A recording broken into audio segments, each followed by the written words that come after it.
Black is beautiful. Black and proud. Black power. Black lives matter. It's funny how historically we have these catchphrases that have had so much meaning to our culture, right? Historically. And they become rallying cries. They become iconic measures of the culture.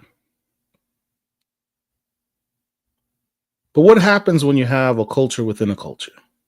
Within a culture, you have Black Heroes Matter. We have a real special guest with us tonight. Welcome to the show. This brother has founded something that's important to everyone who does these YouTube podcasts on various aspects of nerd culture. It's one thing to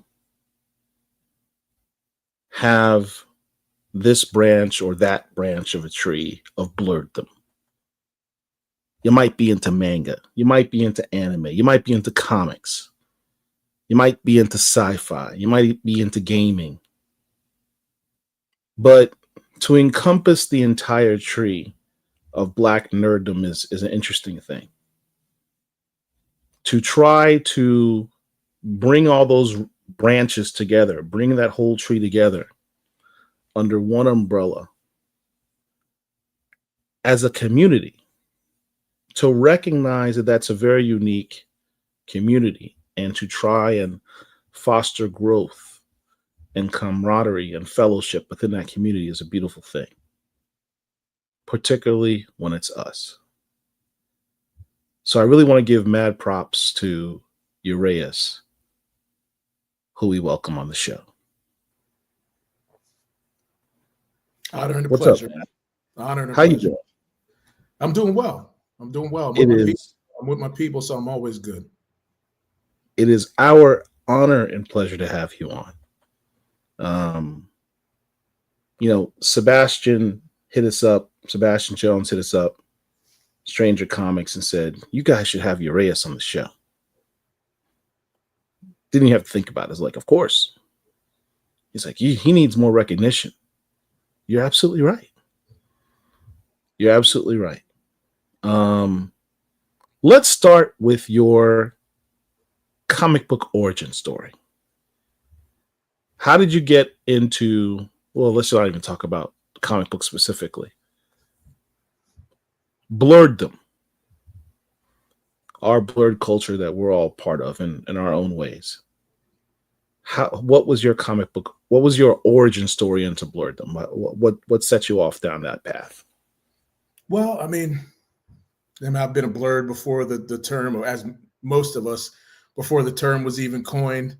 When I was old enough to hold a pencil or a crayon, my imagination was so wild and expansive.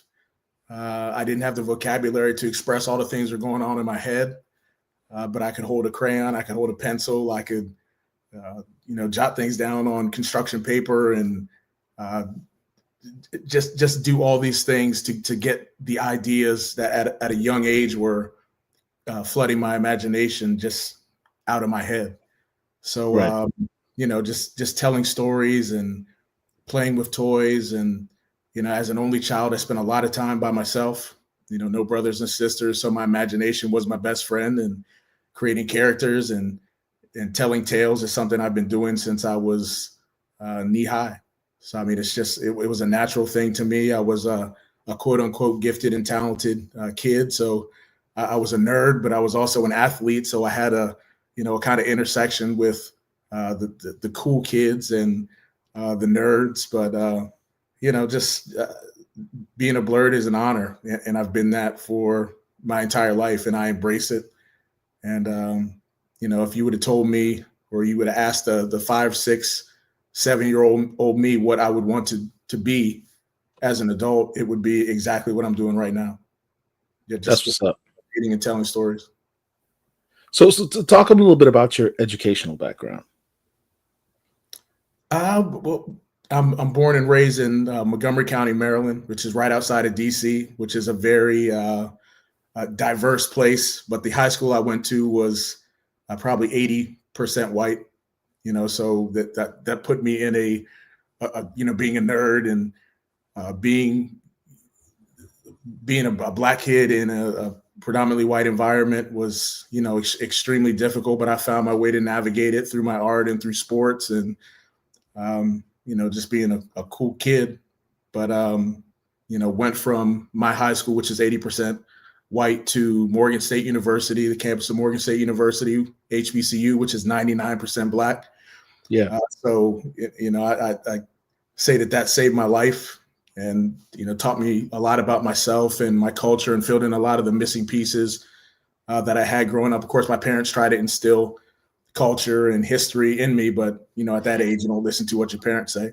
So going to a HBCU expanded my mind in all these different directions, taught me about the great legacy and history that I never learned about in high school, and met people from all around the world, and just had an experience that I cherish to this day.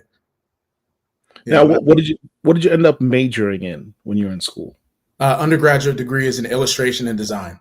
So the first half of my life, I was an artist. I was an illustrator. The second iteration of my life, I'm a writer and a art director, a storyteller. I've always been a storyteller, but my first half of my life was that of an artist. I was trying to figure out what helped you make it to the path, the path you took to get where you are now. Black heroes matter. Tell us, what was the inspiration behind that? What does it mean to you? Well, I'll tell you the genesis of it first. It was 2016. I had gone out to San Diego Comic-Con just as a fan, just going out to network the year before. And I was wearing, Goonies t-shirts and Transformers t-shirts, and I would get a lot of traction. People would stop me and like, hey, I like your t-shirt. And it would happen all the time. People would stop me for whatever reason, whatever t-shirt I was wearing. And it just kind of clicked to me that, this space here is super, super valuable real estate for promoting ideas, whatever you're promoting, good, bad, or neutral. So I came back and I was going to go out the next year. And of course, 2016, being in Baltimore at the time, the Freddie Gray murder, the Baltimore uprising, you had Tamir Rice, you had Philando Castile, you had all these killings around that time. And I was just super frustrated as a black man and as a parent of 3 black boys. So I wanted to make a statement without saying a word. I wanted to get some t-shirts made. I didn't have money for a lot of t-shirts, so I got 12 t-shirts printed. And there was a very short window before I was going to go out. So I didn't have time to put a lot of thought into it. So I had to think, what was the best, phrase? What could I say in this, this little, space on my chest? And, the Black Lives Matter was in full effect. And in our sphere of heroes and in art and ideas, it just, Black Heroes Matter just seemed like a natural kind of a rallying cry, or just something that people could get behind. So I had it printed on 12 t-shirts. I took it out to San Diego Comic-Con, not thinking anything, but just I'm going to wear it and, let's see what happens.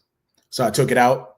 The first day I wore my shirt. I had a backpack full of the rest of the shirts.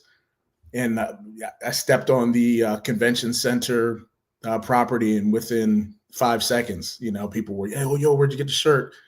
People were asking me, coming up to me, give me head nods, and I would see friends and people in my creative circles, and, I love the shirt. So I say, I got some in my backpack. Would you wear it?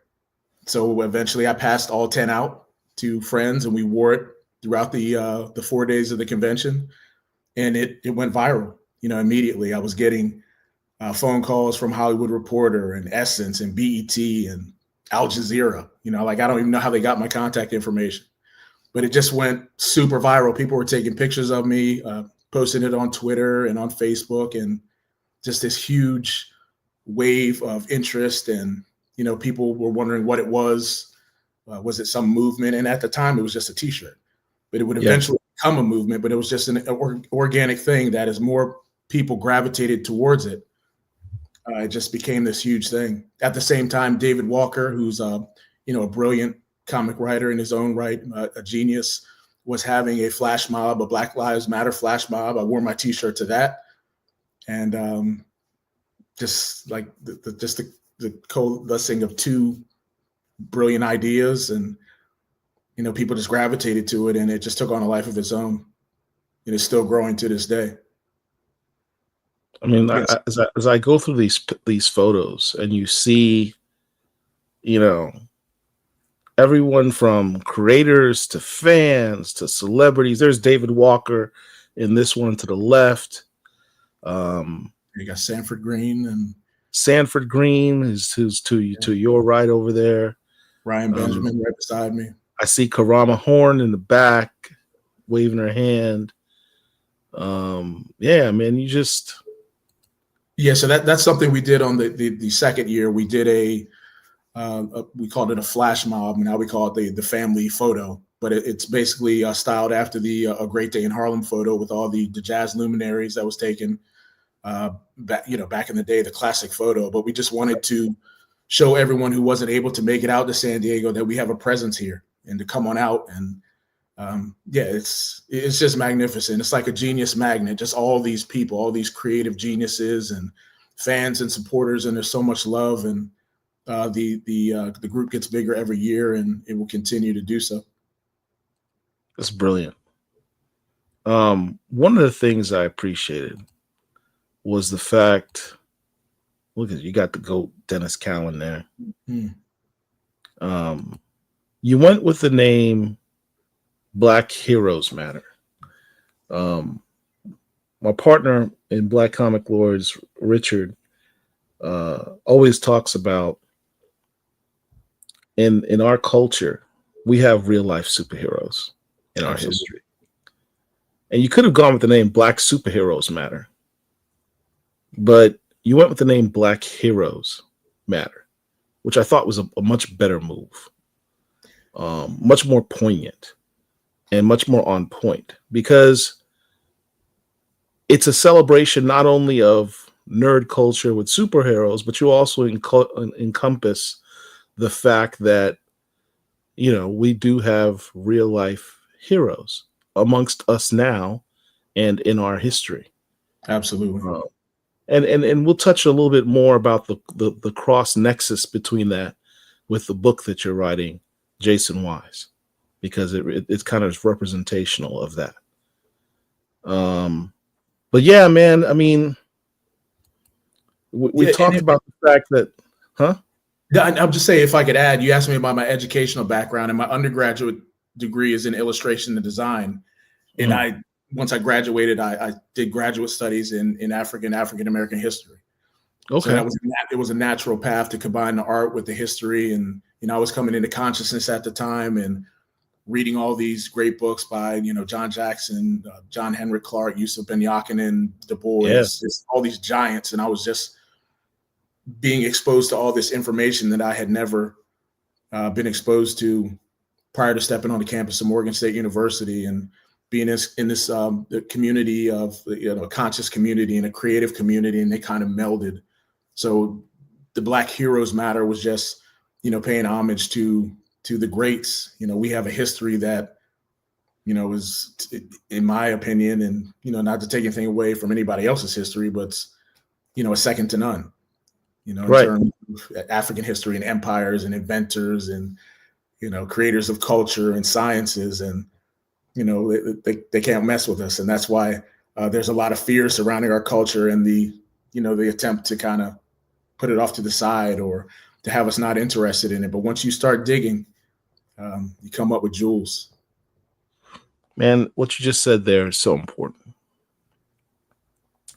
And we'll talk a little bit more about that when we talk about Jaycen Wise. But we live in a time period now where the recognition of our history it's beyond important. It's necessary at this point because it's literally being erased. I mean, we've always had to struggle with the concept of colonization and the idea of having our history, if not flat out wiped out and taken away and not recognized, at the very minimum marginalized.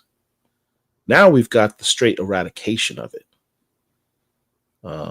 There was an article that just came out today here in Florida about how a county here in the Orlando area has been given a federal mandate to no longer recognize. I think it was a program called, it's like a Latino achievement, Mm-hmm. and they're saying to comply with the federal mandate from the president, they have to get rid of that program and just say a generalized achievement for everybody, so it's not racially discriminatory by recognizing Latino achievement. That's the world in which we live in now, where I guess white people are feeling discriminated against. They're the victims. I'm not going to go down that path tonight. That's a long discussion for another time. But the fact remains that recognizing the heroes in our culture is important for not only us, for our self-esteem, but for our youth and their future. Absolutely. I'm just going through this list of pictures, man. You've got a who's who of people who I've idolized and have saw as heroes: Michael Dorn, Darryl McLean, Ta-Nehisi Coates, Sanford Green, Letitia Wright, Squirrel Girl. Mm-hmm. Yes, I kind of low key was kind of looking forward to that show. Andy Serkis, Karama Horn, China McClain. Yeah. I mean, and it's interesting wearing the shirts out there. There's two reactions that I've gotten and that people who wear the shirts have gotten. There's a moment when people see the shirt that it's just for a fleeting moment, but they can't. Of course, there's Sebastian, the OG, right there. But there's a moment that they can't really hide their feelings. It's either a look of I love it, or it's a look of disgust. And the disgust is there for a second, and then they're able to mask it. But for that split second, you can see the intention on people's face. For the most part, people love it. And surprisingly, the people who come up to me the most and say something are white people. So it's really odd, but they want to have this conversation. You know, where Black Lives Matter has a stigma to it now. This Black Heroes Matter allows us to have the same conversation, but in the comic book space with heroes and fictional characters. So it's kind of takes the edge off, but you can have that same conversation. But it's been really interesting, and it's pulled a lot of people together. And as I said, it continues to grow. Now it begs the question, because when Black Lives Matter came out, there was a lot of debate, all the way up to the White House. What about white lives matter? Shouldn't all lives matter? Right? I think even Hillary Clinton got caught up in saying, well, of course, all lives matter. Is the refrain. Did you have to deal with that type of backlash from people? Well, shouldn't all heroes matter? I've had that conversation once. I've worn the shirt countless times. I've only had that conversation once, and it was a brother. Actually, it was at New York Comic Con, and he said, "All lives matter," and I said, "Absolutely." And I said, "So say it with me. White lives matter, right?" He said, "Yeah." "Brown lives matter, yes." "Red lives matter, right?" "Black lives matter." And he understood. I mean, we're not taking anything away from anyone else, but this is who I'm representing. All lives matter, of course. That doesn't even need to be said. But for what I'm leading with and what I'm representing, I'm talking about Black heroes and Black lives because, those are my folks. I got love for everybody. but specifically, It's silly. It's silly that has to actually be an issue. exactly. It's kind of like that. What is the adage they gave where you know your house is burning down. You're like, hey, you know, I need help. My house is burning down. Well, everyone's houses matter. Everyone's house matters. My house is on fire. Um, it's funny. You realize the whole debate on Black Lives Matter would have been resolved with one additional word. Two. Two. Black Lives Matter. Two. Black Heroes Matter. Two. Would have deaded the entire debate. Just as an aside. But yeah, but art, 80 to 90% of the interactions I've had, I'd say 90% of the interactions I've had have been wildly positive. You know, people who are super supportive and, you know, just sharing words of inspiration, head nods, winks, you know, pats on the back or whatever. But, you know, people love it. Yeah. These pictures are absolutely phenomenal, man. The community that has sort of rallied behind. Look at this. Keith David, That's the original Black Power Ranger. It's just beautiful. And I mean, it just connects people across, you know, interests and geographical locations and countries. And there are people in Germany and the Netherlands and Japan wearing Black Heroes Matter shirts. It's mind boggling. Sterling K. Brown, Reggie Hudlin, Chance the Rapper, and the late great Chadwick Boseman. That's just phenomenal. It's absolutely phenomenal. So one of the things that you mentioned is what started out as 12 t-shirts in your backpack became a movement. Talk about what that movement is and what it represents. Well, I mean, at its core, it's a rallying cry to, initially it was aimed at Black creators. You know, we demand proper representation in media. You know, do we have gangsters and pimps and hoes in our community? Of course we do, but no more, no less than any other community. So why is it that we're inundated with these negative images in our media?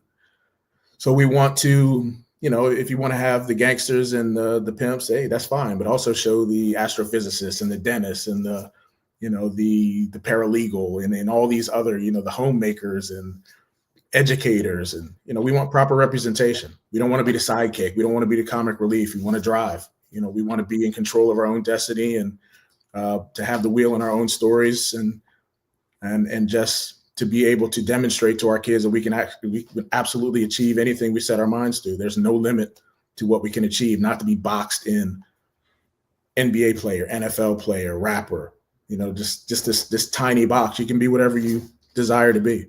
So it was first aimed at creators of content, but also consumers of content, to demand the same from the content that you purchase. Proper representation. We can be more than a trope or coloring for the background. People that look like us should have agency within these stories. Absolutely. Absolutely. And that was the genesis of the Jaycen Wise story is my three sons and wanting them to have a hero that they can look up to and someone who looks like them, who travels the world and adventures and is sophisticated and intelligent and resourceful and all these things that James Bond is and Indiana Jones is and all these other great characters, Sherlock Holmes, these iconic characters. I wanted to create a character for them to emulate. So when they look in the mirror, they can see themselves. You know, they see themselves in this character. It's like looking into a mirror and seeing the best possibilities of what they could be and what they could grow up to be. This picture's from New York Comic Con. Isn't that where you're at now? I'll be there Saturday. You'll be there Saturday. Okay. But yes. China McClain rocking it. Look at that. Ruth Carter. I can never pronounce her name. Yeah, Teddy. Yeah, Teddy Batindi. Yes, and she's doing some fantastic work with Stranger Comics. Yeah, my man, Black Lightning, Cress Williams. All right, so let's talk about this. Um, you have a book that you've mentioned, Jaycen Wise. We've talked about it before during our Stranger Con. You said there was an impetus behind, wanting to do something with for your sons. Talk about what is Jaycen Wise and how Well, did it come to being? yeah, and that's another. I mean, you'll see it a lot in my life. Is things are completely organic. It starts off as something small, and it snowballs into something that's big, almost out of my control, and just takes on a life of its own. But Jaycen Wise is the product of a study mission I took in 2004 to the Nile Valley in conjunction with University of Cairo, American University in Cairo as well. Went over with delegates from HBCUs to do cultural exchange with students over there, and was able to spend 2 weeks in the Nile Valley just exploring and going to the museums and wandering through temples and tombs, and started all the way in the north, which is Lower Egypt, all the way down to the border of the Sudan, which is Upper Egypt, Nubia, Kush land.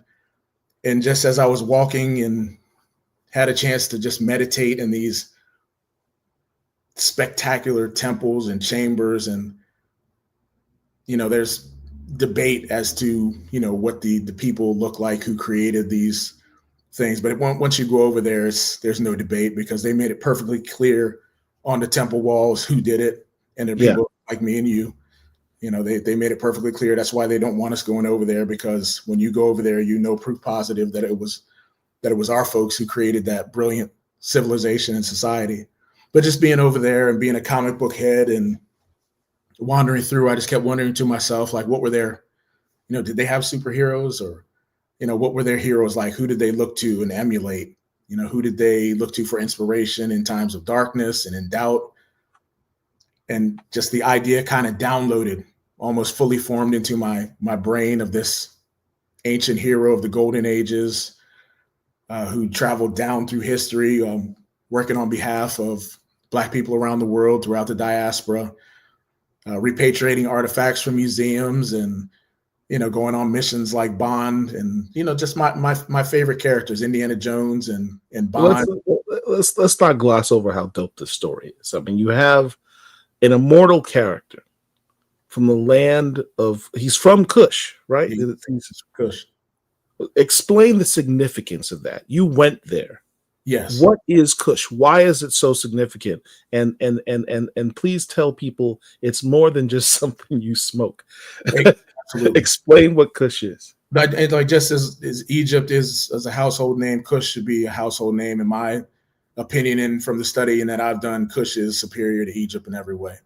Right. To me, it's from what I've read, it is the parent nation of Egypt. So Kush was.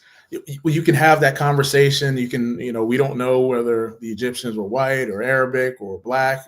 You can't play that game with Kush. Kushites were 100% Black, Yeah. down south, Upper Nile. So I mean, it was just there, and of course there are more pyramids in the Sudan, in Nubia and Kush, than there are in Egypt, but we'll never hear about that. But it was just a super sophisticated, highly cultured, spiritual civilization and society that existed alongside of Egypt. Sometimes they were allies, sometimes they were enemies, but the ancient Egyptians themselves said that they got their culture from the folks on the Upper Nile. We talk about the most popular Black superhero in the world right now, Black Panther, and we talk about Wakanda and how advanced it was in Africa, and the very concept of Wakanda is what would have happened if our people were allowed to continue their history unfettered by the transatlantic slave trade. If we were allowed to just progress the way that we would have normally done, what could we have become? What could we have achieved? Imagine if Kush was allowed to continue unfettered. Because let me ask you this: why can't we go to Kush and right now and go down to the pyramids and the lands, and what prevents us from doing that? Well, first of all, if you're going into Sudan, you're taking your life in your hands because it's highly unstable. It's war torn. But a lot of the uh, Kushite sites that are in Egypt, they built the Aswan Dam and, of course, flooded it. They're under millions of gallons of water. They imported crocodiles, so you can't do any underwater diving and exploration. But they desperately don't want us to know about Kush, and just They literally buried it yeah, absolutely, and absolutely. encased it with deadly crocodiles in case you decided to go swimming to go check it out. No snorkeling for you. Yeah, but, Um, I mean, Wakanda's great, but I mean, it doesn't exist. Like we right. have places in the context of history, real places that existed. When you're in Egypt and when you're in Nubia, just the precision and the architecture and the engineering, like they still don't know how the Kushites and the Egyptians pulled those feats off. They still have no idea, and they have to say that extraterrestrials did it. That's an easier answer for them than to say that black people were excellent, at a different level, a higher level than we are now in terms of architecture and engineering and spiritual sciences and things like that, things that we can't even touch in 2025. The fact that we had a library in a land called Timbuktu Absolutely. that was the foremost library and education for um, seafarers in the world. Everyone from around the world would go to Timbuktu to gain their knowledge. Those libraries were incredible until they were burned down. Um, anyway, so tell us about Jaycen Wise. He's immortal. He's from Kush. What has he been doing? Talk about the story of him going. No spoilers. I would absolutely won't spoil it. But actually, let me finish the origin story behind that. Yeah. So it was downloaded into my mind of this hero. And when I came back from my journey, I had my young sons. I had two sons at the time. A third would come shortly after. So I began to tell them stories of this character Jaycen Wise, what I named him. Wise was an acronym for wisdom, intelligence, strength, endurance. Those were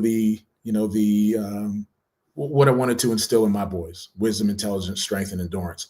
So it became a nightly ritual of me telling them stories just off the top of my dome, just giving them a Jaycen Wise adventure before bed, and they absolutely loved it, captivated their imagination, and they wanted to hear more and more. So they would ask questions, and a lot of times I didn't have the answers to their questions and their kids' imagination, and I'd have to think about it the whole day, and then the next day I would come with the answer, and I would, seeing that I was developing something that I felt was special, started jotting these things down in little notebooks, taking notes, and the creative circles I was in at the time, I was the moderator of the largest community of Black creatives. It was a forum called BlackSuperhero.com, which was Facebook years before Facebook. We had it was just a genius magnet for all these creators and fans and supporters, where you had Ryan Benjamin, Sanford Green, Mashindo Kumba, Dwayne McDuffie was one of our members. So we had all these people just interacting in real time. And I would share my Jaycen Wise ideas on the forum, and artists would start drawing and taking it in the direction that they wanted to take it in. And it just started developing a life of its own. And we started, just creating comic books and short stories. And I would take those off to the independent Black comic book festivals up and down the East Coast, ECBOC, East Coast Black Age of Comics Convention, which is in Philly, Onyx Con, which is in Atlanta, the Schaumburg Festival, which is in Harlem, New York. And people just love the idea of a super dope, suave, debonair, jet setting, immortal hero who fights on our behalf and steals artifacts from museums and takes them back where they belong. And it just, once again, it developed a life of its own up until this day. And now the opportunity to work with the great Sebastian Jones and his Stranger Comics, which is top of the food chain in terms of the independent products they put out. And we're putting out Jaycen Wise and the Tablets of Kush issue #1. And Kickstarter has had overwhelming success. And looking forward to taking that to New York Comic Con starting tomorrow. You know, it's interesting. One of the covers that you obviously have your Assassin's Creed cover. I think I've seen you like carrying that, or pictures of you carrying that around the cons for a while now. But what's interesting is this one by Kanan White. It's this Indiana Jones homage. And everyone loves the Indiana Jones movies, right? I mean, Professor goes out, punches out Nazis and what have you. Iconic films. But when you think about it, what is Indiana Jones but a Tomb Raider, right? He's going around to various cultures, stealing their stuff and taking it away to a museum under the premise of this needs to be in a museum. Well, why? It belongs to these people in this country. If it's going to be in a museum, it should be in their museum. If it should be moved at all, you could simply preserve it as where it is and have people visit it and look at it. If that's what the culture of that country wishes. But to go into someone else's land and say, I'm going to take that so I can share it with other people far away and you'll never see it again, it's kind of messed up. Absolutely. Right? It's a very colonial way of thinking. And so it's fitting that you have this Jaycen Wise cover that's an homage to Indiana Jones, but in the reverse, because he's righting the wrongs of the Tomb Raiders by taking from the museums and returning them back to their homes. So I thought that was kind of dope. Yeah, I mean, it's interesting how theft and cultural theft is, you put a John Williams soundtrack to it and it's, everybody's smiling. But, in the opening minutes of Raiders of the Lost Ark, he's going into the sacred space. He steals, he replaces the relic with the sandbag and he's off with it. Right. But think about what happens in that opening scene, right? Yeah, exactly. You have the indigenous people chasing him, trying to kill him. The scene ends with him literally with the statue that he stole, and he's running towards his airplane to escape, and they're chasing him like, don't steal our stuff. Right. They're the savage. I understand what they're saying, but for all intents and purposes, they know that he stole their relic, and they're like, you stole our stuff. We have the right to chase you down and kill you for stealing. They're not in the wrong. Laura Croft the same way. Alan Quartermain. I mean, that's just, there's probably a dozen more of that same trope of just the Tomb Raider. Can you imagine somebody coming into your house and saying, you know what? That painting you have on the wall, I want to take it back to my house where it can truly be appreciated. So I'm just going to take it out your house. It's the same mentality. There's no difference. It's kind of crazy. And it really blows my mind. You think about it. Indiana Jones is the villain. He is. Anyway. Yeah, I mean, the interesting part is we've had a lot of racists who have made their feelings known on some of the posts that we've put up on social media, and I love it because it once you see them coming, you're headed in the right direction. It's kind of like playing a video game. Once you see the little, the antagonist coming for you, you're headed in the right direction. But what they say is, if it wasn't for us taking the artifacts, it would be broken or melted down or lost. So it's almost like they're doing us a favor by taking the, by stealing it and preserving it, because without them, who knows what we would have done? The treasures would be lost. So I guess that's a twisted logic, kind of a paternalistic outlook, but that's the way they see it. Now, whenever someone says immortals or just story about immortals, I immediately think of one of my favorite television shows of all time, Highlander, Absolutely. with that dope soundtrack by Queen, where it says, "Here we are, we're the princes of the universe," because these guys, these immortals, have lived countless lives over the ages, and they're like the kings and queens of the world because they're immortal. And I see this picture by the great Tanani Farr, brilliant artist, one of the best Stranger Comics has, which is saying a lot because considering they don't have any weak artists. Mm-hmm. Um, speaking of the devil, there he is, Sebastian Jones. What's up, folks? Hey, chat. How you guys doing? It's Ear, been lovely. ears burning. Yeah. Just been lovely to hear. Sit back and just listen to Urias, the man that deserves all the love and the praise. It's been amazing. So great interview. Yeah. Seb is one of your greatest fans. Oh yeah. And likewise.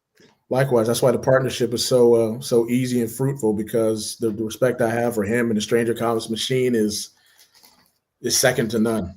It's a beast. So it's a beast that's been setting up New York Comic Con the last couple of days. So it's a beast that's like got a bit of a gimp leg right now, and the soul's a bit tired, but now you guys are inspiring me. So yeah, that's Tahani Farr right there. She's amazing. She's crazy. Brilliant. So this particular image makes me beg the question, and I don't want any spoilers, obviously, but it's an image. It seems like he's very regal. It looks like a pharaoh or something. Is that one of the roles that we'll see him play in his history? I think so. I mean, he's an immortal. He's lived an immortal's lifetime, and a lot of times people are like, "Oh, he's an immortal." That's not an interesting character. But when you think about immortality, is it really a gift? Or is it a curse? You live all of these, lifetime after lifetime continuously. You see everyone you love, every attachment you form withers away and dies, and you have to, how do you hold that much pain and loss and physical pain? There's a point where you're just, you're ready to move on to the next stage of existence, whatever that may be. That did get me in Highlander, by the way. Yeah. As I was a kid, and she's growing old, and he's taking care of it still. Whew, that got me good, So those beautiful epic opportunities for love stories, and regal history, passing all the way down. But what's really interesting, Paul? You mentioned this cover. So for folks who don't know, Urias and I have gamified this comic. So every single exclusive that is on this Kickstarter, including that Tahani Farr edition, the one where look at this shiny foil right here, the dual one right here, you will literally there are clues in each exclusive and on multiple covers to discover the name of the secret society that follows or that Jaycen Wise has created. So for folks in the chat, if you get variants, you get exclusives within each comic book, there's a clue to discover the secret society that is Jaycen Wise, and the winner will receive a golden coin that we've made. Not paper, right? Not paper. This is just an example.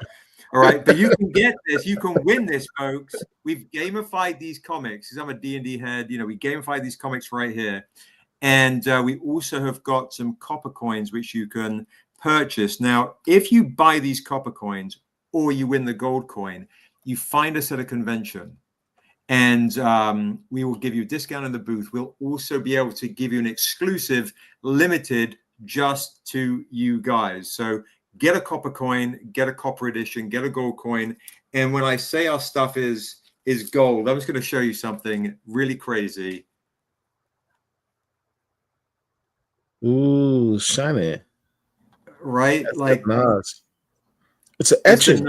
It's an etched edition, folks. Etched edition. What is that made out of? It's made out of like meteorite and stardust, Nubian stardust, kind of sprinkling down. A little bit of prayer, a little bit of hope to hit 80,000 on the Kickstarter and 500 backers. Paul, that's what it's made of. 500 backers. That's what it's made of. Wow. Sure, you should have got that. You can always add them on, Sean. We've included new covers. New covers, including the brand new Black Comic Lords exclusive. I'm still amazed by that cover. So yeah, this is Kana White in Paris. Paris does the interior. So guys, you have everyone back in the days was like, choosing the beef, right? Like who's the best between Nas and Jay-Z? Who won the game? No need to choose anymore, folks. You can literally go on the campaign. This is plans. This is thought process planning here. You can get Nas. Fear not, you can now get the Black comic on the Kickstarter campaign, folks. And these are New York Comic Con exclusive editions, preview editions that are on the campaign. You can get all these editions, foils, metals, and I do believe I've sold one of these already. Check this out. This is going to blow your mind. Only 10 of the etched metal editions. No, you son of a gun. Yeah, these are crazy. So Nas one with ether, fair. So go get yourself some Nas right there. You got the OG joint right there. So how much is that one in your hand? How much is that one in your hand? $4 bills? Jeez. $4 bills. There's only 10 copies, and I sold one already before the convention started. So we're down to 9. And the Black Comic Lords exclusive version, guys, by the way, is on the Kickstarter as well. So we did a black edition, we did a color edition. I'm in my hotel room, so my table's tiny, but you can see you can get both paper and foil editions. And these are, as we put on here, folks, the Black Comic Lords New York Comic Con exclusive. Beautiful. Now, I got my Kickstarter edition back when we did Stranger Con. Those were not available at the time. So how does someone like me who already did the early bird Kickstarter pledge get those other versions if we want to add? I am so glad you asked that question. So this is what guys, if we hit a couple of things too. If we hit 500 backers, we're going to raffle away a vaulted metal from Stranger Comics. We're 11 backers away. So Derek, I'll just remind you to pop that link in the chat. Again, you want to back this. If we hit 500 backers while I'm on the stream tonight, within the next 3 minutes, maybe I'll, I don't know, take my, maybe I'll, I don't know, take my shirt off. T-shirts? Come on, man. On the campaign. Come on, they're on the campaign. You can get all these amazing things right here. We also have, of course, for folks, the metal editions of the Raiders of the Lost Ark editions. And we have a Virgin edition. That's a New York Comic Con only. But these metals, we have metal textured, etched editions. That's on the campaign. So yeah, we've got all the things, guys. If you just want to spend a little bit of dough, go grab yourself this amazing Raiders. You're really punishing me for not going to New York Comic Con. I'm feeling very left out. I tell you, well, here's what you can do, Paul, because you can't make it to New York Comic Con to answer your question. What you need to do is very simple. You go to manage your pledge. I tell you what, if you want to add one in real time, we can do it together, and I can show you how to do it on the live stream and put you completely on the spot to spend another $25. Another $25. You know how much money I've spent already? I'm not even going to talk about it. You're right. I'm going to try and upsell him to like 30 or 400. That's not my wife. So if you want, Paul, I can show you how to do it in real time, just so folks know, because a lot of folks have backed the campaign, guys. But also, Ures and I had a meeting with this film studio this morning, and we were talking. We've been talking a lot recently. That those racists, man, they love to support their own. They're really good with this. They're really good with their wallets and their support. So what we need is for our folks to come together and support Ures, this man who has been so responsible for bringing so many good folks in the Black comic community together. $5 pledge is amazing. You just backed the Nels cover. Thank you so much. Thank you. It makes the world of difference. So when we meet with film studios, they say, well, how many backers did you have?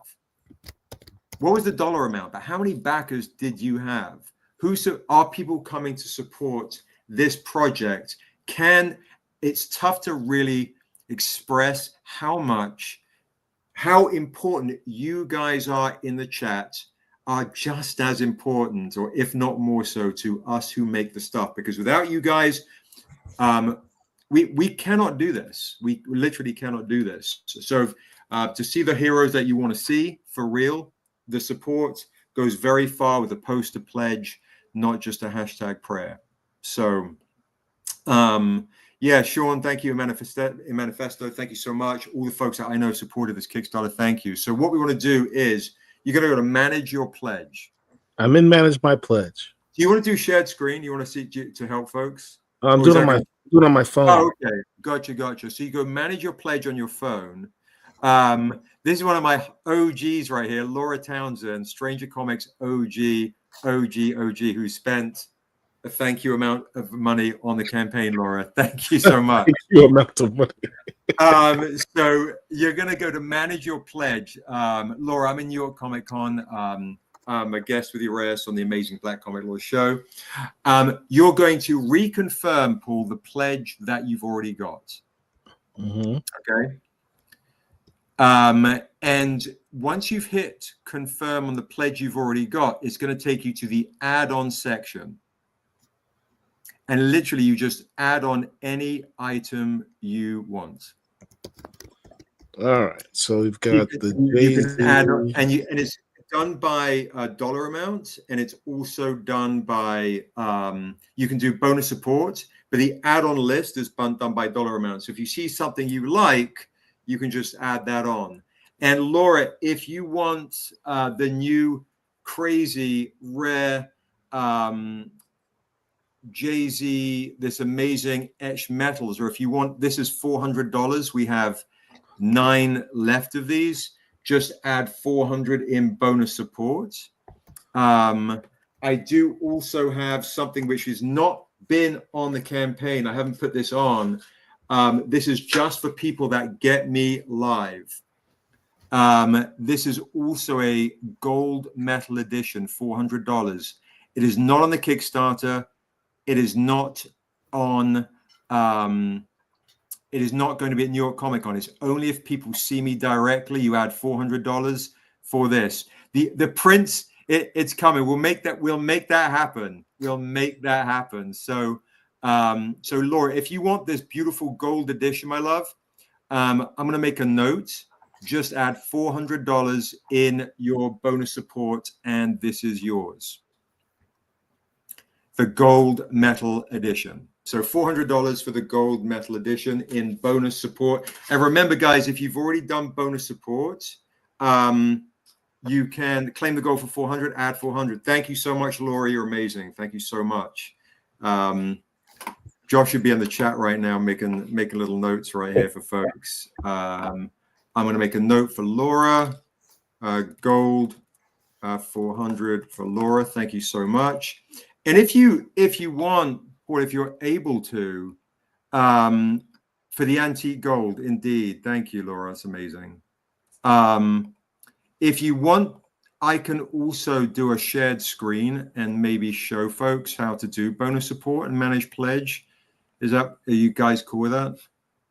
Yeah, go ahead. Go for it. Because I'm doing it on my phone, so I can show you that. Okay, dokie. So, folks, what I'm going to do is I'm going to dig into my dummy account and show folks how to do add bonus support, add extra things. Yeah, and in the chat, that's a great, yes, we do have Stranger Comics t-shirts, Nas Homage t-shirts. They are in the add-on section. You can add those on. So when you do, I'll show you how to do it in Manifesto. So here we go. All right, I'm going to do shared screen. And thank you guys, because Paul said such an amazing interview. just coming in just to kind of show folks what you can get live and direct. Here we go. So I want to share screen. All right. So here we go. Where are we? We need to go to Jaycen Wise. So if you haven't backed the Kickstarter, folks, you literally will want to hit back this project, and once you hit back this project, you'll find a whole load of rewards. Okay, a whole load of rewards. So what's really kind of can be a little bit confusing, looks like we just lost a little bit of dough, is you want to manage your pledge. Make sure if you've done bonus support, you have to re-enter it. All right. So if I got to manage my pledge here, I'm going to basically hit change your pledge to start with. Do not hit cancel. You want to keep that. If you're on your laptop, you want to change your pledge. So you click this button here. And that's going to take you to a whole list of rewards. Oh, crap. You know what, Seb? That was you, isn't it? I think that was me. I think Okay. I accidentally deleted my... Can I get my pledge back? You can indeed, very easily. Just do manage your pledge and then reconfirm the pledge that you did, that you wanted initially. So yeah, that's what's a bit confusing. It's a little easier on the laptop, but on the phone, you literally go to manage your pledge or edit pledge and then re-choose the rewards you want, and then you can do add-ons. So now here I am with my dummy account. Yeah, let me do this online. Let me do this online instead. Does that? Am I gonna lose? Am I gonna? Because I had a cool early bird Kickstarter thing. Yes. No, we kept the for folks. There was a lot of folks who were trying to change their pledge and accidentally deleted their early birds. Had the same problem. So we've just kept the early birds all throughout the campaign. So you can resubmit your early bird. I think you had early bird level 2, if I'm not mistaken, the $100. You can tell how much money I spent by the fact that you immediately looked at the number and said, "Hey, the numbers went down." That's how much money I spent on this, Seb. Right. I appreciate that. No, it's a huge amount of gratitude. So here we go, guys. You're gonna reconfirm your pledge, right? So if you want to add on, let's say the NARS with Jay-Z, you want to reconfirm your pledge. My dummy account, I just have a art print, the cheap one. And then you re-pledge that. It'll take you to the list of add-ons, guys. And you can add on any single reward you want. There's a Jaycen Wise mug right here. You can scroll down. Look, there's the Jaycen Wise t-shirt. There's a Jaycen Wise NARS Il Magic shirt, the older one, the younger one. With his A Talk to Strangers, Stranger Comics shirt. There's all these different editions. The foil edition is still up. Some coins here, right here. There's 26 available out of 50. The hollow foil of the black edition, the Jay-Z right here, the Black Comic Laws, there's only 3 left. And then, yeah, there's the early birds are still up. So you can add on. There's the Otaku Noir mystery box, all sorts of goodies. And the etched metals, guys. So you can scroll down and literally get some of these etched metal editions. So keep scrolling to add on whatever you want.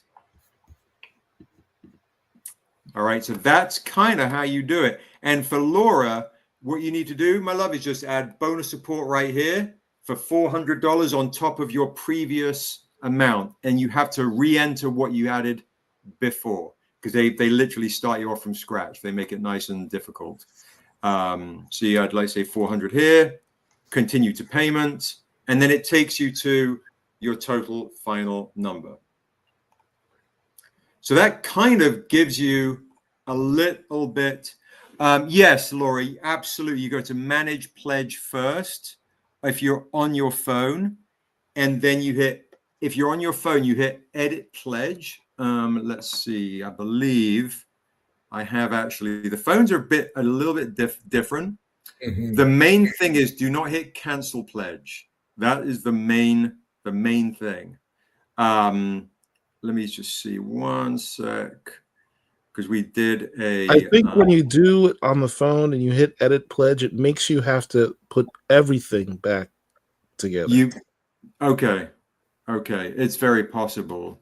Let me see too, because I think we put it in the I put it in the updates to basically kind of walk folks through. The phone is different. So let me go to updates. It is, let's see, just loading. What the devil All is right. the? There it is.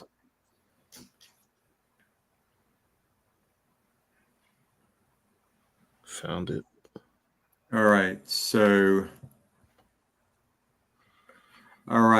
for adding on, how to do add-ons for the phone, you hit manage at the top bottom of pledge view. Then you click the three dots at the top right, then hit edit pledge. Choose the rewards again. That will take you to the add-on section to get your other goodies or your bonus support to apply as credit. That's really what you want to do on your phone. Manage, then edit, re-choose your reward, and then add on to the $400 for, in Laura's case, to the previous amount of what she's added. All right. So yeah, 100%, Laura, 100%. I have my pledges back to where they were. Plus, amazing. Thank you so much. Thank you very much. Thank you. So in Manifesto, it literally is at the very top right of the PC. I'll show you again. You go to, because I know it's tricky. The Kickstarter does not make it easy. So you're here. You're going to hit manage your pledge. This green button right here, manage your pledge. At the very top right of the PC, of the laptop. Then you're going to hit change your pledge. You're going to reconfirm, and I believe in Manifesto you wanted that NAS homage. You're going to reconfirm that same reward, and they make it really small. It says your selection. See how small that is? Your selection is at the very top. You're going to re-enter. You're going to pledge for it again. So in my case, I'd hit pledge for this again. And then it's going to take you to the add-on section, and then you scroll all the way down to add on whatever you want to add on. And that is how it goes. Yeah, see, it's crazy. All right, so Laura says I should be at 4. I go to manage, and it makes me go to change your pledge.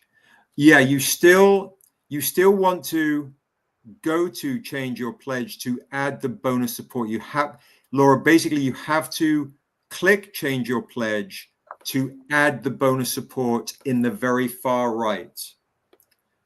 You do not see your original pledge. It's really, really small in Manifesto, really, really small. Once you click change your pledge in Manifesto, it'll take you to the next page, and then you'll see your original pledge. And to Laura, because you're spending a lot of dough, when you spend, because obviously we don't want this to go pear-shaped, so this is a big deal. I can always call you after the chat, after the stream, but you want to hit change your pledge.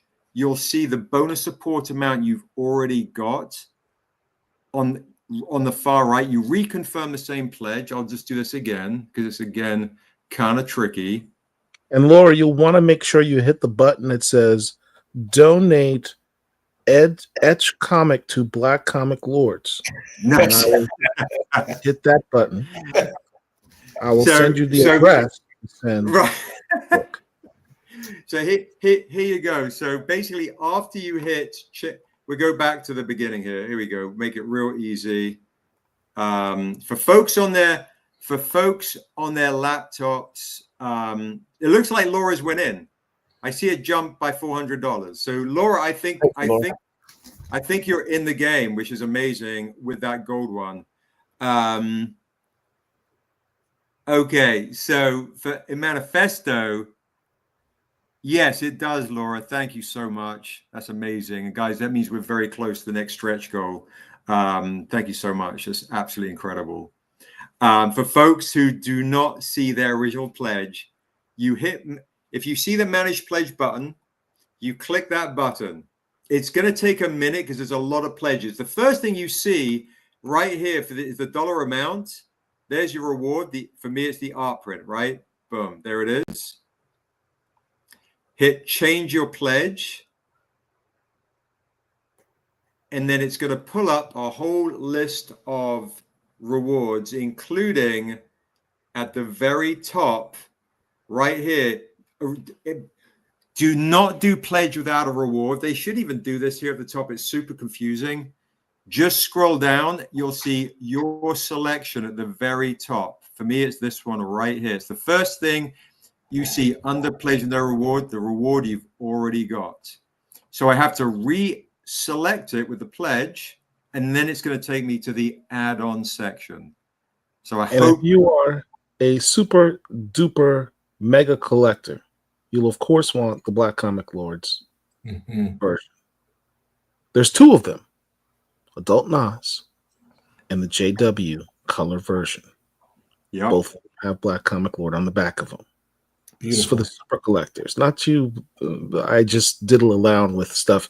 The super collectors will want those two issues. Go ahead and pledge and get those now. And I'm going to check your manifesto to make sure your pledge went through, because obviously we do have a new pledge that came in, and I can just check it. I'll have to get out of my dummy account and go to the full one. And thank you guys for rocking with us on this. So much. It's a big deal, and so I do thank you. We have several questions for Urias. Are you ready? Absolutely. Okay. How does he cope with the loss of lovers, friends, etc. to time as one comes to expect as the result of being an ancient and immortal being? I mean, that's one of his biggest challenges in life, is dealing with loss.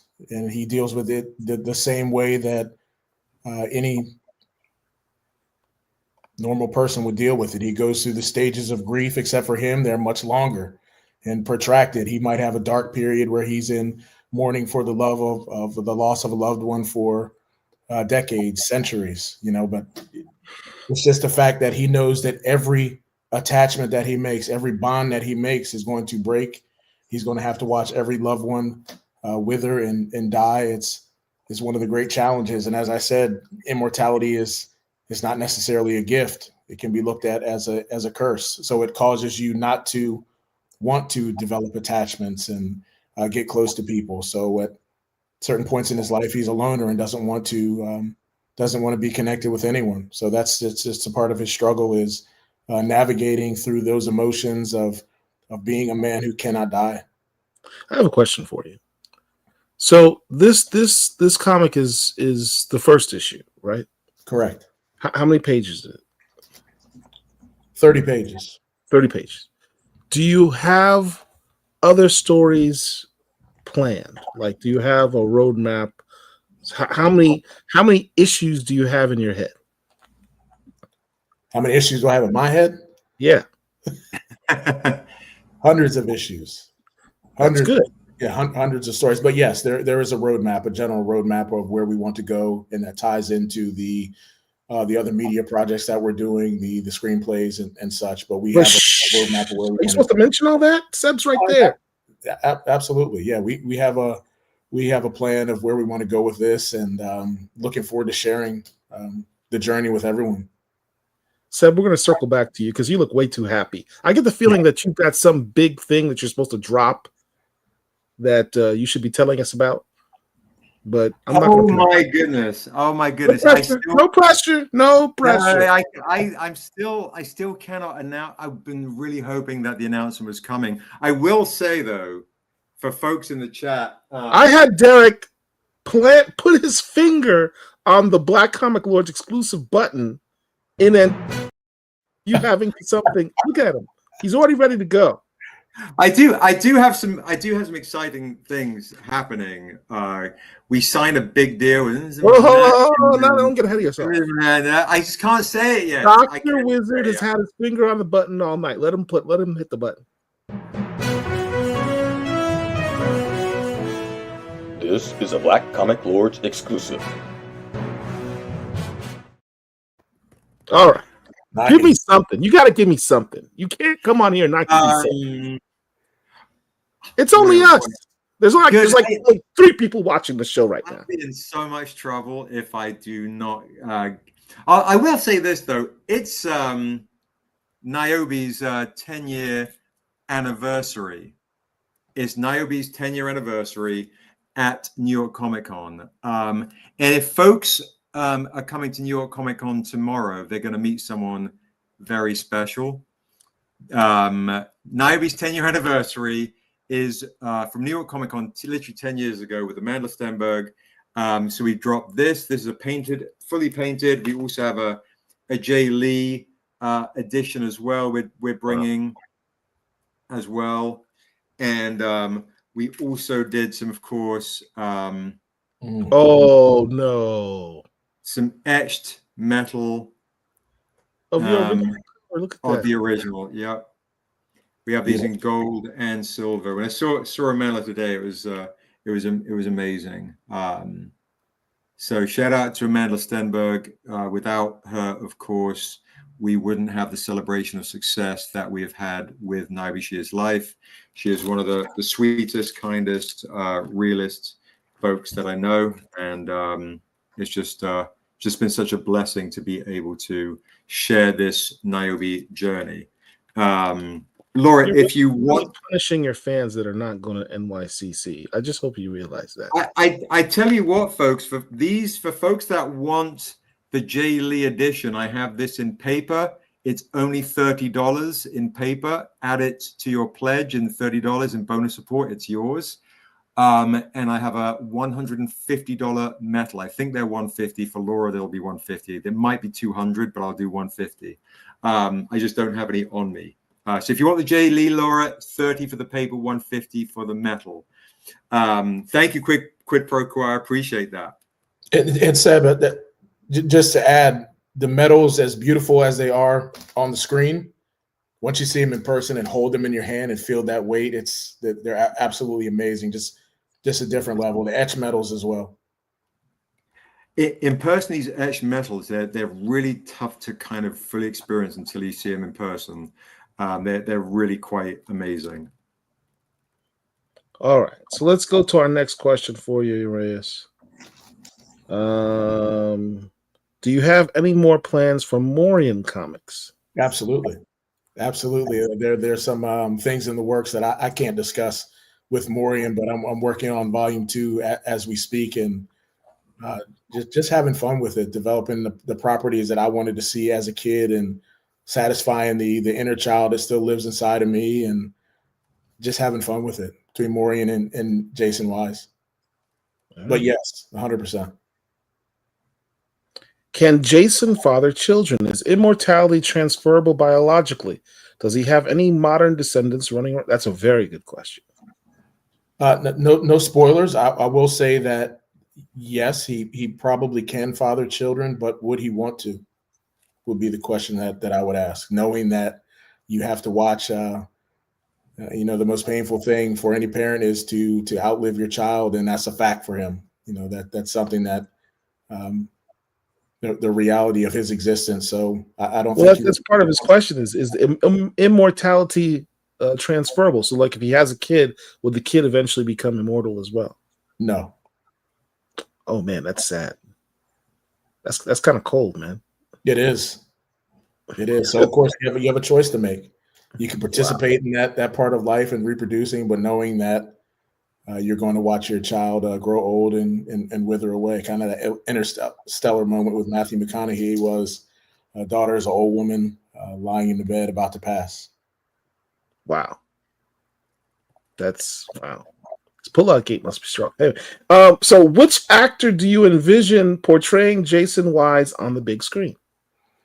I mean, there's so many who could do him justice. I know we were just talking about this today, but I think Aldous Hodge, John Boyega. I mean, there's so many strong Black actors who would absolutely body the role and make it their own. But those are 2 that come to mind. I'm sure people fan cast all the time, and I saw some good ones in the chat as well. What do you think, Seb? I like Boyega for it. I think he's good, but I think that there's a British actor. I don't know, from his what origin, that was in Gangs of London. Sipu Dirisu. He's amazing. Yeah, he'd be dope. He'd be incredible. There's another show I was watching. It's a period piece, a Jane Austen-y one, and I can't remember this other actor. There are so many amazing actors that are out and about that are not the ones that we're kind of used to seeing, that have real, you could tell, real training, real theater chops. Like, it really just, it's like Sterling K. Brown, all right, where you just can convey strength and vulnerability without a lot of movement. It's all in the eyes, and I think that those are the things that I'd like to look for in Jaycen. Is to Urias's note about his shirt, making a statement without saying anything. I mean, I think we've got to find that what Jaycen has been through, the guilt for what he might feel is the downfall based on his own hand, the weight of the world, the literal, weight of the world on his shoulders. Who can really carry that? I think, when I used to write scripts when I was a younger man, and I compared to how I write now, is I didn't have the lived-in experience to carry certain things onto the page. And I think there are certain actors. Some have old souls, and you see it when they're young, like working with Tuso or Amandla. They're amazing actors, but it's really kind of connecting in a soulfully resonant way without any stardom.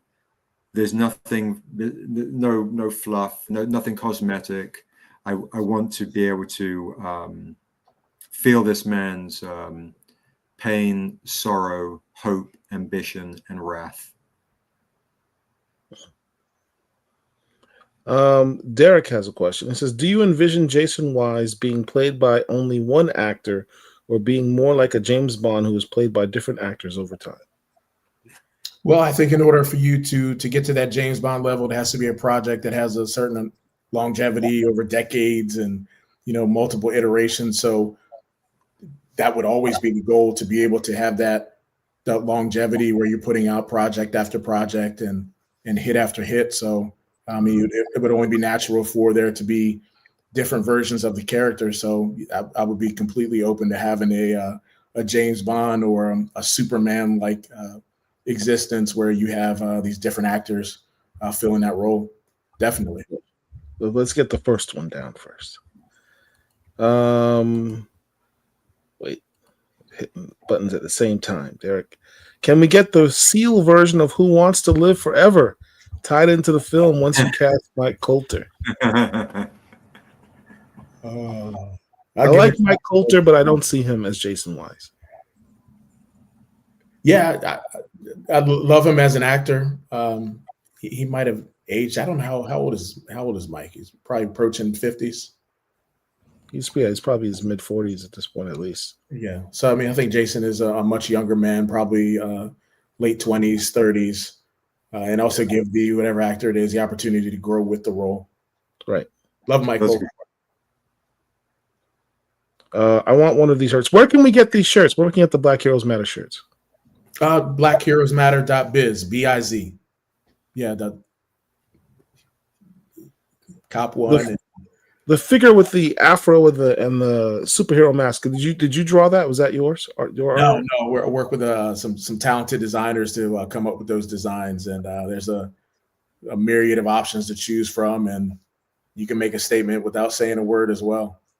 Yeah, it's really interesting when you put one of those shirts on. Though I'll forewarn you, it's an adventure. It is.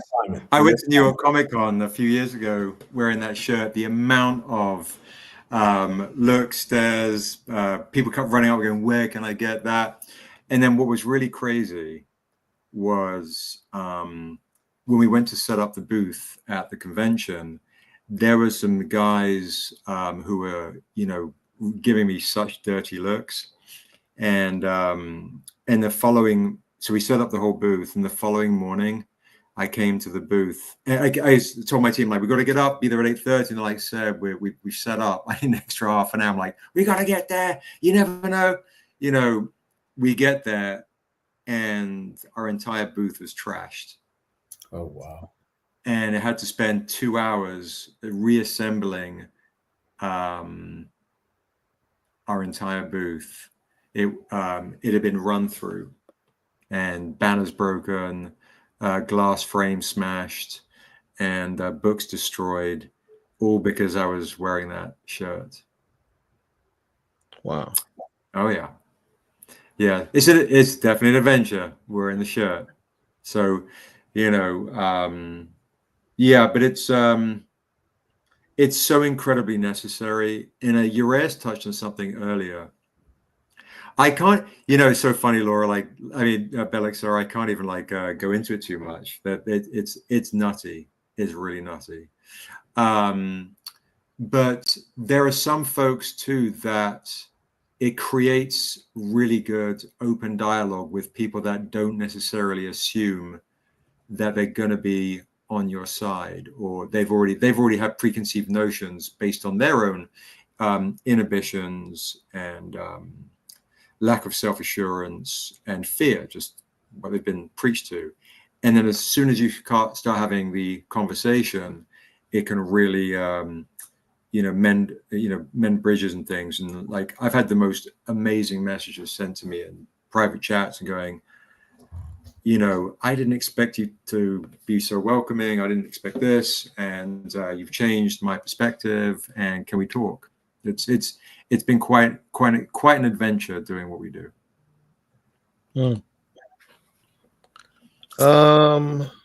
Let's see. Someone asked, where can I find Morian comics? Morian.monster. All right. Yep. I appreciate the love. It's been a lot of fun doing that, and just playing in different worlds is it's a joy.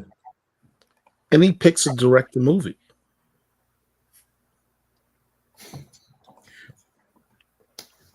I think that's something we could definitely talk about, right, Uraeus? I mean, as far as so when I was at HBO, I was partnered with Prentice Penny. We were developing The Untamed, and for folks that don't know, The Untamed is the first introduction for the Niobe franchise. And when I brought Prentice and I have a company together, and I brought Jaycen Weiss to Prentice, and he absolutely flipped. And so yeah, right now, like he's the front runner. He's been developing Jaycen with me and Uraeus now for a couple of years, and he is an absolute affinity and love affair for Jaycen. So, and the folks that don't know, Prentice is a showrunner of Insecure. He also directed a really good film on Netflix called Uncorked. So if you haven't seen Uncorked, go check that out. Absolutely. Yeah. It is not the same universe as The Untamed and Niobe. No, no, it's not. But I'd like to feel like I'm that bridge though. But no doubt. Final question of concern: was any of this captured on the security camera? I have a reference to the vandalism. Oh yeah, for sure. Yeah, it's. I'll say I wouldn't be surprised, but some comic conventions are very safeguarded, and I don't know how much I'm allowed to say based on certain things. So I'll just say I kind of I love the fact it was done when I wasn't there. It just is like real life keyboard warriors. I just don't. It's like, okay, cool. It's like life, right? You're just going, you get knocked, you get sucker punched, and you're like, all right, cool, next. It's just if I had to worry about that, like the amount of stuff I've had to deal with at conventions over the last 15, 16 years is absurd. From folks that feel a little bit bold and entitled, to insecure people. I mean, you name it. It's like, cool, okay, I'm selling comics here and trying to make trying to have a good time. But they would do that. What's that? I said you can take the high road. Yeah. You kind of have to in some respects if you want to still have a booth. Well, there's also the fact that you're doing so well that, quite frankly, petty stuff like that is beneath you. Absolutely. Yeah. And when anyone jumps into a thread with some racist nonsense, I thank them every single time. I thank them. I say, thank you for your energy. Your energy is like rocket fuel to this program. Thank you. That's it. If they would have caught me in my 20s, it would have been a different conversation. But at this point, it's like a divine process and a divine mission, and we don't have time for that. We just use it as fuel to, catapult us to a different level. Just look them in the eye and say, "Hi, haters." Yeah, exactly. Well, look, Uriah, Seb, thank you guys for being on tonight. Appreciate all of you. I was interfering with what my producer was doing. Go ahead, Derek. So, Uriah, you may not know this. We have a tradition at Black Comic Lords that when you interview with us, we consider you family. So, to that end, we'd like you to look into the camera, say your name, and say, "I am a Black Comic Lord." I am Urias, and I am honored and humbled to be a Black Comic Lord. Welcome to the clan. Appreciate you guys. Seb can give you all the secret passwords and handshakes and stuff. I can't wait. All right.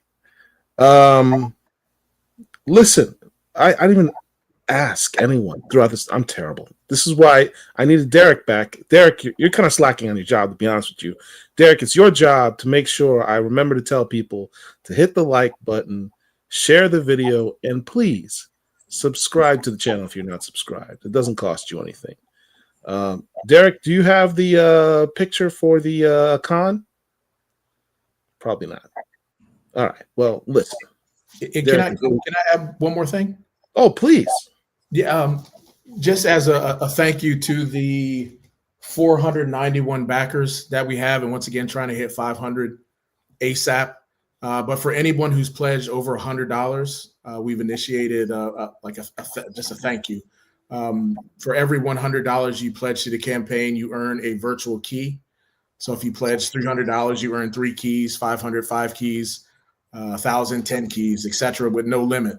At the end of the campaign, we put all the keys into a virtual pot. We pull one key out. The person who belongs to that key wins a PlayStation 5. So just as a way of thanking the community and those who have pushed their hard-earned dollars into funding this hero's journey, just a way to say thank you. So we're giving away a PS5 for every $100 you pledge. It increases your chances to win the PS5, and just a way of saying thank you. But so thank you to everyone who's pledged and shared and offered words of support. The PS5 shall be mine. I don't have that type of luck. Listen, we got to talk to Urias about this, Seb. We have a con coming up, a virtual con coming up December 6th. It's kind of a big deal for us. We're working on it. And Seb, I hope you're available Friday night. You probably may not be because I know you'll be in New York Comic Con. Yeah. All right. Well, we'll get you next time. Just save that date on your calendars, December 6th, all-day event, BCL's first virtual con, an award show. So we have put out polls for you to vote. check all of our social media pages. There should be a post somewhere on there. I got to do a better job of pinning it somewhere. I'll do that by the end of this weekend. Vote for your top comic books, covers, and creators for the year of 2025. You can go ahead and vote, and we'll have awards. We'll tally your votes and pick who the winners are on the show. So if you're a fan of Stranger Comics, vote for Stranger Comics. They're definite clear contenders for covers of the year because they don't have any weak covers, as you can see. So it's kind of a, I don't know, it's almost unfair, but I'll see that for another day. Thank you all for joining us. Appreciate you. Next week we have, who do we have next week? I lose track of all these interviews. TJ Sterling, Ray Comics, will be in the house next Wednesday, 9 p.m. Talk about his book and his things that he's doing over at Ray Comics. So join us then. Look forward to seeing each and every one of you. Y'all stay blessed, stay safe, stay black. Black Comic Lords, we got you. Thank you. Thank you. Appreciate you guys. Peace.